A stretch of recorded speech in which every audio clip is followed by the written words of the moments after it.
Barkanku da zuwa tashan Arewa Entertainment TV. Kada ku manta ku danna subscribe.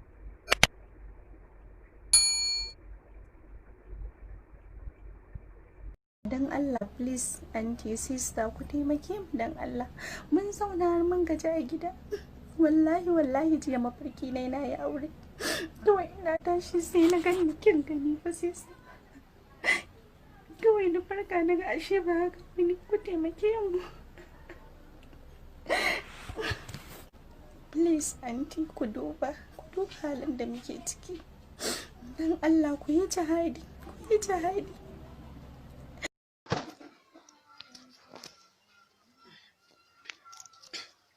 Me laifi na dan na ce ina son aure kenan? Na ga ba haramun na aikata ba ko? Gaskiya ni aure nake son ina buƙatar aure sama da komai a rayuwata. Allah dannan da matan aure suke samu kai ma ka same shi. Dan Allah dadi amin aure. A taimaka min mama na amin aure.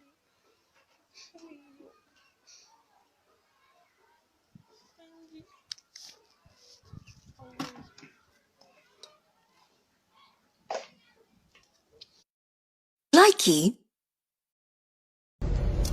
Assalamu alaikum wa rahmatullahi wa barakatuh. Barkanmu da warhaka. Ya ibada kuma mutane, ya kuma zaman guri guda. Ubangiji Allah ya kama na ƙarshen wannan annoban. Allah kuma ya tsare mu, ya kuma karɓi ibadunmu, ya ba mu lada. Bai ni yin magana ba, amma yau na ga tashin hankali. Na ga tashin hankalin da ban taɓa ganin irinsa ba. Ta ya za a ce a rayuwa abubuwan ma da zan faɗa ma ni ban san iya adadin su ba.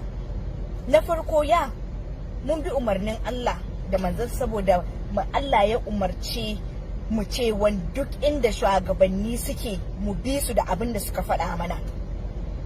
An ce mu zauna a gida, mun zauna a gida. An cire ranaku a cikin mako da za a dinga fita kawai masu asibiti, masu magunguna da masu abinci su fita. Ta ya muke da tabbacin cewa wa'inda suke fita siyan abincin nan ko masu sai da abincin nan ba su dauke da wannan cutar? Ta ya kuma muke da tabbacin cewa wanda za su je su sai magunguna masu lafiya ne ba masu dauke da wannan cutar ba? Sannan an sa dokan cewa kowane dan adam sai ya sa mask a bakinsa. Akwai abu biyu a bangaren mask din nan, ko abu uku. Na farko mask din nan wani lokaci wanda ya datti ake zubarwa, ake wankewa, ake ƙara saidawa mutane. Na biyu wani in ya sa mask a fuskan shi numfashinsa dauke yake. Ina ɗaya daga cikin wa'inda in suka sa mask a rayuwa numfashi na daukewa yake, saboda ina da laluran da ba sai na fito na gaya muku ba. In na sa mask numfashi na daukewa yake, so ba zan iya sa ba. A ce wai wanda ya bai sa mask ba ya fita za a kama shi sai ya biya 5,000. In kana cikin mota sai ka biya 10,000 za a ci ka tara. Zaka ji da yunwan da kake dauke da shi ne, ko zaka ji da biyan kuɗin rashin sa mask ne? Wani ma bai da 500 din da zai sai wannan mask din. Audio na ji an ce akwai na 150, akwai na 100 naira. Wallahi wani bai da naira 100 da zai sai wannan mask din, kuma fitan ya kama shi. Ni dai to me anawa hankalin fa kenan, ko in ce anawa rashin hankalin. Fitan da ake yi a mako so biyu, ni to me is not that necessary. What is necessary is shine a ce zaman da za a yi ta zama ne na dindindin, wanda gwamnati tana da I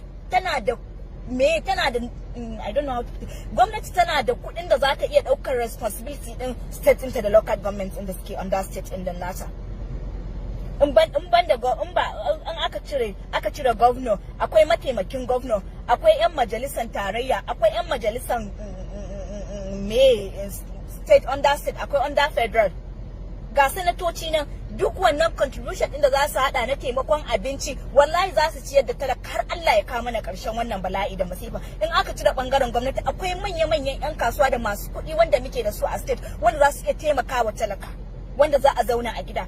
Amma batun a ce a mako an fita so biyu nan, baka san da wa zaka je kai cuɗanya ba, baka san me zaka je ka ɗauko wa kanka bala'i ba. An killace talaka a gida, an hana shi fita. An killace mai kuɗi a gida, an hana shi fita. To dan girman Allah ya kuke so mi da rayuwar mu? Sannan mugunta ya kai mugunta, masu cutar sun san suna ɗauke da cutar, kuma wai sai su kama su tafi asibitin da ba bai kamata ma su je in suna ɗauke da wannan cutar ba. Yanzu akwai asibitin da suka shiga da wannan cutar, yanzu an rufe asibitin da marasa lafiya a cikin su, an kori kowa an ce tafi gida da laluran shi. Fi sabilillahi ina za mu kai son zuciyarmu?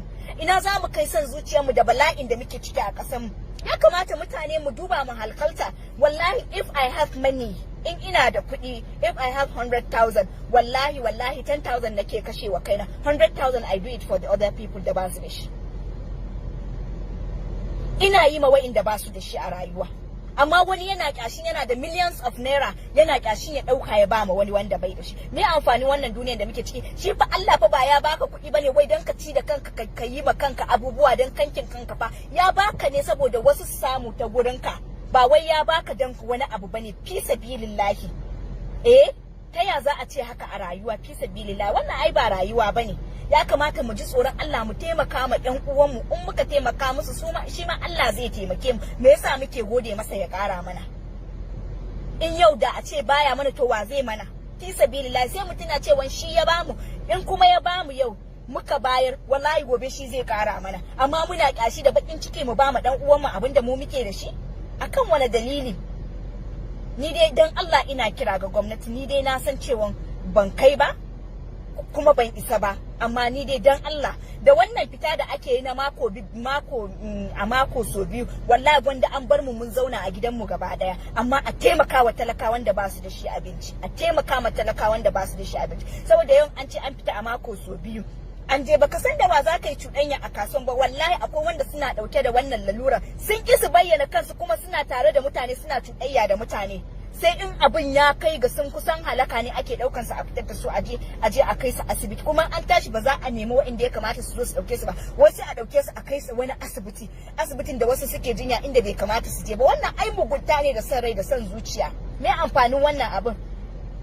Sannan akwai wani bawan Allah wanda Allah ya riga ya tsine masa, ya daidaita aniyansa, ya riga ya la'ance sa tun daga duniya, ya dinga ganin bala'i har zuwa makwancinsa na wutar jahannama wanda zai dawwama khalidina fiya abadan.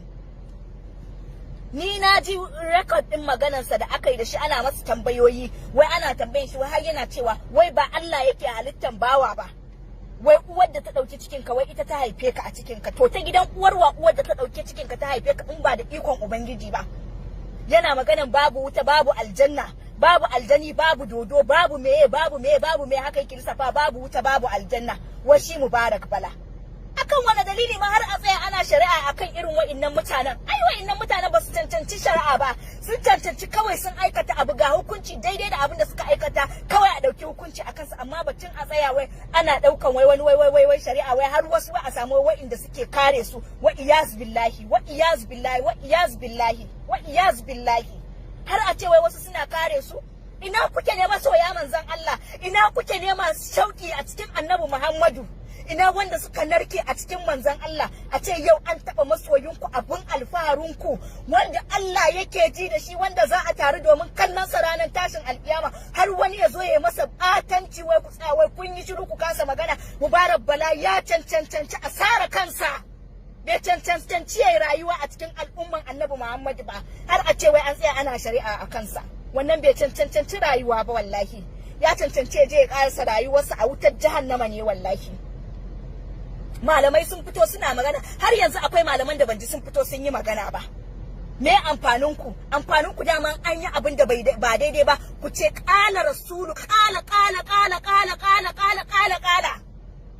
Amma kun yi shiru.